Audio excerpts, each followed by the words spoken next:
Alex, tu as un parcours professionnel assez original, tu peux nous expliquer un petit peu? Oui, bien sûr. En fait, bon, si je reprends loin, moi j'ai fait des études universitaires. J'ai une maîtrise d'histoire, donc c'est un niveau 4 années après le bac en France. Mais ensuite, j'ai travaillé un peu à l'étranger et finalement, j'ai passé un concours de la fonction publique. Et les concours de la fonction publique, en France, on passe un écrit. Il y a plusieurs catégories, A, B ou C. Moi, j'ai passé des concours de catégorie B. Et donc, j'ai passé l'écrit, et puis après l'oral, et finalement, j'étais accepté à un concours. Et il se trouve que c'était un concours pour travailler au ministère de l'Éducation nationale en France. Alors, j'ai travaillé pendant 3 ans dans ce ministère. La première année, je me suis occupé de l'évaluation des diplômes étrangers, donc des diplômes du monde entier, ce qui était très intéressant comme travail pendant 1 an. Et donc, le problème, c'est que ce service a été affecté, privatisé, donc après j'ai changé. Et pendant 2 ans, j'ai travaillé pour les étudiants dans la santé. Et puis tout ce qui est bourse, aide aux étudiants. Mais au bout de ces 3 années, je me suis dit, est-ce que vraiment je veux rester dans la fonction publique qui donne la sécurité de l'emploi, mais finalement pas beaucoup de perspectives de salaire, de carrière, une certaine sécurité, mais qui rend un peu passif. J'aime beaucoup voyager, voilà, donc je me suis posé la question, est-ce que je veux continuer ?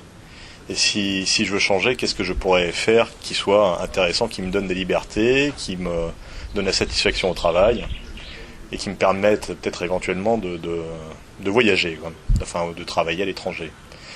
En réfléchissant à ce qui marche bien pour la France à l'étranger, c'est simple, c'est la bouffe, quoi. Donc c'est être cuisinier, c'est être pâtissier ou boulanger. Ben, il se trouve que j'ai choisi de me former pour devenir boulanger. Alors pourquoi boulanger ? Parce que les boulangers ici, c'est pas un métier, c'est un métier manuel, donc c'est pas très intellectuel. C'est difficile, parce que c'est physique, on se lève tôt, mais quand même, quand on fait un produit, du pain ou des croissants, on le fait de ses propres mains. Donc on voit le résultat de son travail, on a une certaine satisfaction quand il est bien fait. Et ensuite, c'est un métier où peu de gens veulent le faire, parce qu'il est donc difficile, et donc il y a beaucoup d'offres d'emploi. Ensuite, il y a beaucoup de demandes dans tout le monde entier, que ce soit aux États-Unis, en Australie, au Brésil, en Suède, au Japon, ou dans n'importe quel pays. Donc, sécurité d'emploi, certes comme un fonctionnaire, presque, un salaire motivant, et puis la possibilité aussi de faire une entreprise par la suite, une fois qu'on a appris le métier.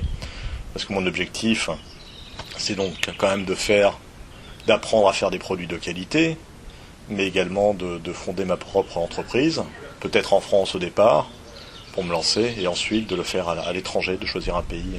J'ai quelques idées de pays en tête, et la boulangerie me donne cette possibilité. Donc voilà, j'ai décidé de choisir la boulangerie, et l'avantage que j'avais après 3 années de fonction publique, c'est que je pouvais continuer à percevoir une partie de mon salaire pour suivre une formation.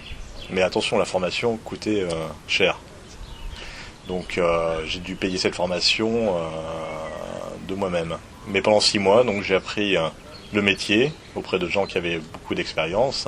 On appelle ça c'était 2 meilleurs ouvriers de France, des MOF, c'est-à-dire c'est la plus haute distinction pour les métiers artisanaux. Ils nous ont permis, j'étais avec un groupe de 13 personnes, où on a pris ce métier, et à la fin on a passé le diplôme qui s'appelle CAP, c'est Certificat d'aptitude professionnelle, de boulanger. Donc j'ai eu mon diplôme, par la suite j'ai décidé de mettre l'expérience, enfin ce que j'avais appris en pratique, et maintenant je travaille depuis 3 mois dans une boulangerie à Sèvres, dans la banlieue parisienne, pour apprendre le métier tel qu'il se pratique dans l'entreprise. On fait beaucoup de baguettes, de croissants, de pain au chocolat, et la théorie est une chose, la pratique est différente. Donc je commence tous les matins à 6h jusqu'à 13h, et je travaille avec un autre boulanger. Donc je compte faire ça encore quelques mois, puis par la suite j'aimerais bien apprendre à faire du pain biologique. Je voudrais bien faire aussi un pain un peu à ma propre façon, des croissants, enfin je sais déjà faire des croissants, etc. Pour pouvoir après me lancer, fonder cette entreprise et voilà, éventuellement m'installer à l'étranger. Bah, très bien, merci beaucoup.